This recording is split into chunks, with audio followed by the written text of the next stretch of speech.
സംവിധാനങ്ങളും ഇവിടെ ഉണ്ടായപ്പോഴും ഈ പത്തനാപുരത്ത് ഏതെങ്കിലും ഒരു വികസനം എത്തിക്കുവാൻ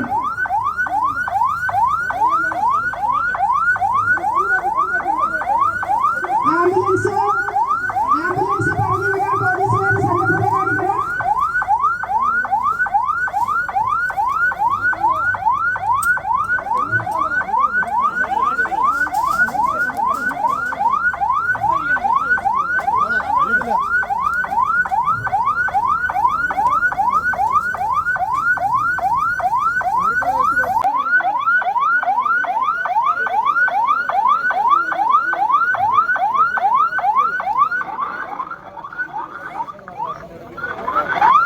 എല്ലാവരും ഒന്ന് സഹായിക്കുക.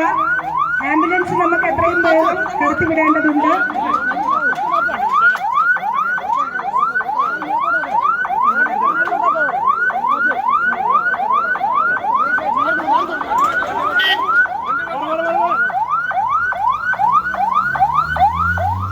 ഇവിടെ ഈ ബന്ദോബസ്തൊക്കെ പോലീസ് ഉണ്ടാക്കുമ്പോൾ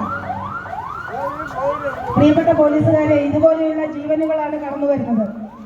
ഞങ്ങൾ അങ്ങോട്ട് കയറുന്നെങ്കിൽ നിങ്ങളോട് പറയും ഞങ്ങൾ പോകുക, പുറകെ പോരാൻ പറയും. നിങ്ങൾ പുറകെയോ ഇതുപോലെയുള്ള സാഹചര്യങ്ങളിൽ പോലീസ് കുറച്ച് അലേർട്ടാവുന്നത് നന്നായിരിക്കുമെന്ന് മാത്രമാണ് എനിക്ക് പറയാനുള്ളത്. പ്രിയപ്പെട്ടവരെ, ഞാൻ തുടരുന്നു.